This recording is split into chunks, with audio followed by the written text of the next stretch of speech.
আশা করি এই কওম ইউনুস এখন বাংলাদেশে ইনশাআল্লাহ, এরপরে আযাব আসবে না ইনশাআল্লাহ। তবে আপনাদের এই কাজটা করতে হবে। অমাত্তারনাহুম ইলাহিন, তাদেরকে একটা নির্দিষ্ট সময় পর্যন্ত আমি ভোগ সামগ্রী দিয়েছি, অর্থাৎ যতদিন হায়াত ছিল। ৯৮ নম্বর আয়াত, এটি সূরা ইউনূসের ১১তম পারা, ১০ নম্বর সূরা ইউনূসের এটি ৯৮ নম্বর আয়াত। তো এই জন্যই এই কথাটা ফর্মুলা আপনাদেরকে দিয়েছি। আপনারা কিন্তু এটাকে হালকাভাবে নেবেন না, এটা সিরিয়াস কথা। এই নবীজি তো বলেছেন, এই দোয়া যেই মুখে আসবে তাকে আমি নাজাত দেবই। মুসলিম হলে তো কথাই নেই, অমুসলিমরা পড়লেও এটা কোরআনে আছে যে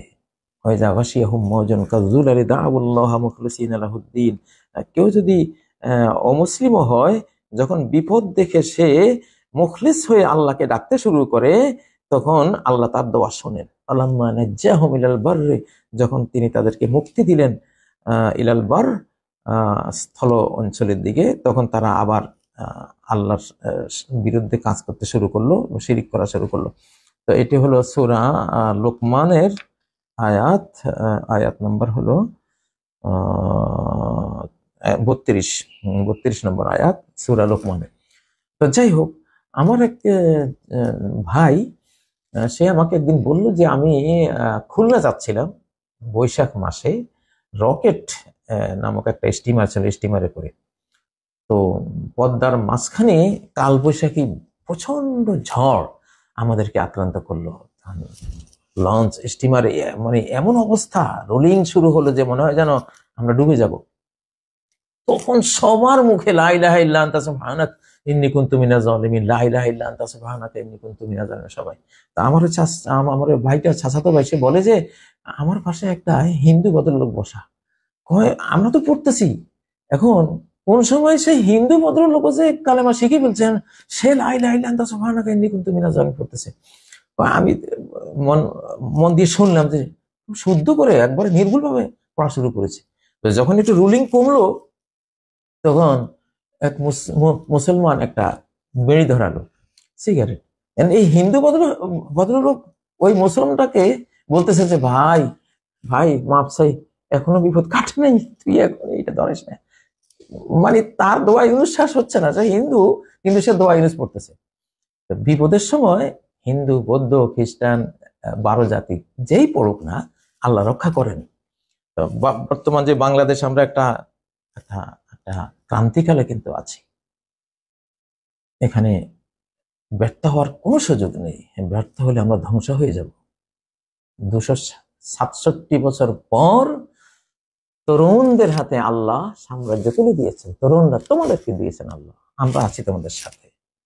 নীতি নির্ধারণী কথা তোমরা বলবা, আমি ইনশাল্লাহ ফর্মুলাতে আর আসবে পরে এ নিয়ে কথা বলবো। তো এই দোয়াটি এখন আমাদের মুখে মুখে থাকা উচিত। আমার আজকে শিরোনামের নিচে আছে, হাতে করবি হাতের কাম, মুখে লইবি আল্লাহর নাম। এটি একটি হাদিস, তিরমিজির ৩৩৭৫ নম্বর হাদিস, যে এক ব্যক্তি এসে নবীজিকে বললেন, ইয়া রাসূলুল্লাহ ইন্না শারা'আল ইসলাম কাদ কাসুরাত আলাইয়া, ইসলামের বিধিবিধান তো অনেক, আমি তো এত পারি না, বাস আপনি আপনি একটা জিনিস আমার শিখিয়ে দেন, আমি ওইটা নিয়ে আমি থাকবো সবসময়, ওই আমলটা সবসময় করবো, ফরজ নফল ফরজ তো আমি আদায় করব যা পারি, কিন্তু ওই জিনিসটা সবসময় আমার সাথে থাকবে। তো নবীজি কি বলেন, লা ইয়াযালু লিসানুকা রাতবান বিযিকরিল্লাহ, তোমার এই জিহ্বা আল্লাহর জিকিরে ভিজা রেখো। সুবহানাল্লাহ। তো আমি যে শিরোনামটা এখানে লিখেছি, হাতে করবি হাতের কাম, মুখে লইবি আল্লাহর নাম, এটি শরীয়তপুরের এক বুড়ির কথা।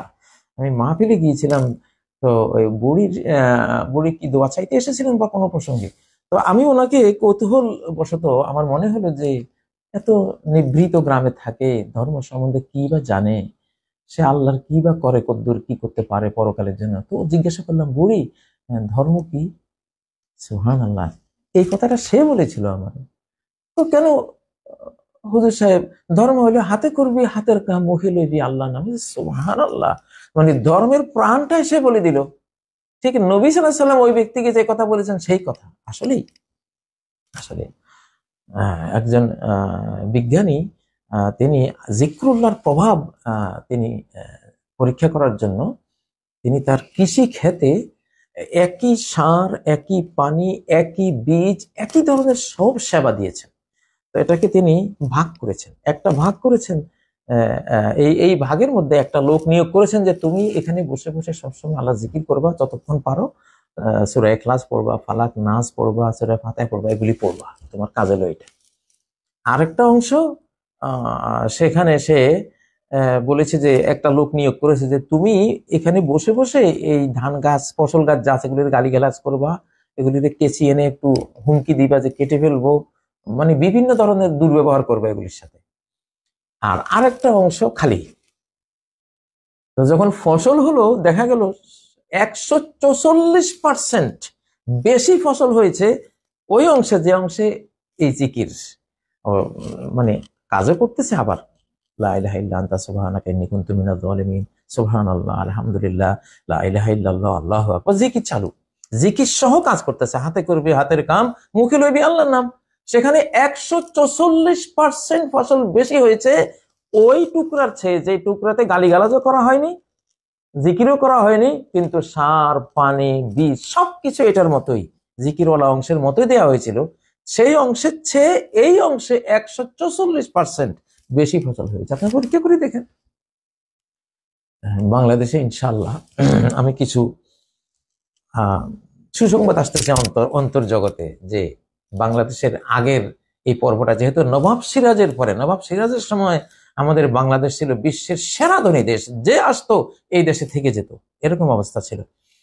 তো পরাধীনতার জাঁতাকলে পিষ্ট হতে হতে আমরা অনেক ক্ষতিগ্রস্ত হয়েছি। এখন আবার সেই সেই জিনিস ফেরত আসবে বাংলাদেশে ইনশাল্লাহ, অনেক রিজিক আসবে ইনশাল্লাহ, অনেক সমৃদ্ধি আসবে ইনশাল্লাহ। হয়তো বাংলাদেশিদের আর বাইরে অত ব্যবসা বাণিজ্য চাকরি করার দরকার নাও হতে পারে, সামনে এমন একটা পরিস্থিতি আসবে। তো সেজন্য ফর্মুলা 1, আজকের এই ফর্মুলাটা, তোরা ইউনুসকে পেয়েছিস, আলহামদুলিল্লাহ, এমন নামের একটা মানুষ পেয়েছি যেই নামের নবীর কওমেই কেবলমাত্র আযাবের সময় বেঁচে গেছে, আর কোন জাতি বাঁচেনি। কানান দোয়া করেছিল, আমান্তু, আমি ঈমান এনেছি। সূরা ইউনূসের 91, 92, 93 নম্বর আয়াতের মধ্যে আপনারা পড়েন, তার কাহিনী আল্লাহ বলেছেন। সে বলছিল কিন্তু আমি তারটা নেই নেই, তারটা নেই নেই, আল্লাহ আকবার। সে একা বলছিল, আর কওমে ইউনূস পুরা, আজকে পুরা আপনাদের আমাদের বাংলাদেশে 18 কোটি মানুষ, সবার মধ্যে ইনশাআল্লাহ আমরা ডক্টর ইউনূস সাহেবকে আল্লাহ দিয়েছেন, ওনার সাথে, এই সরকারের সাথে ইনশাআল্লাহ আমরা আছি। ছাত্র জনতা সিপাহী সরকার ঐক্য, অখণ্ড বাংলাদেশ রক্ষার জন্য কোন দল যথেষ্ট নয়, এখন গোটা জাতি, ছাত্র জনতা সেনাবাহিনী সরকার ঐক্য, আমরা 4 দল, ছাত্র জনতা সেনাবাহিনী সরকার ঐক্য করে এই বাংলাদেশকে সমৃদ্ধ করতে থাকবো। কারণ আমাদের বিশাল শত্রু আছে। এই ঐক্যই হলো এটা সিগন্যাল আকাশের, যে এই ঐক্যের হাতে আল্লাহ স্বাধীনতা তুলে দিয়েছে, ঐক্যের হাতে আজকে সারা বাংলাদেশ ঐক্যবদ্ধ, আলহামদুলিল্লাহ, ঐক্যের হাতে আল্লাহ স্বাধীনতা তুলে দিয়েছেন। এখানে ইশারা যে এই ঐক্য দিয়ে কিন্তু এটা রক্ষা করতে পারবা। ওই ছোট ছোট অলি গলি পথে যাইবা, ছোট ছোট, তুমি যদি একটা দল বানাও, দলে তুমি সবাই কিন্তু পাবা না, সবাই আসবে না, খণ্ড হয়ে যাবে দেশটা। দলীয় খণ্ডিত শক্তিতে কোন অখণ্ড বৃহৎ শক্তির মোকাবেলা তুমি করতে পারবে না। অখণ্ড শক্তির বাংলাদেশ দরকার। এই জন্য আবার বলছি, ছাত্র জনতা সিপাহী সরকার, 4 শক্তি মিলে দেশ ইনশাল্লাহ, এই 4 শক্তি মিলেই স্বাধীনতা পেয়েছি। 4 শক্তি থাকবো অটুট, অবিচল ইনশাল্লাহ।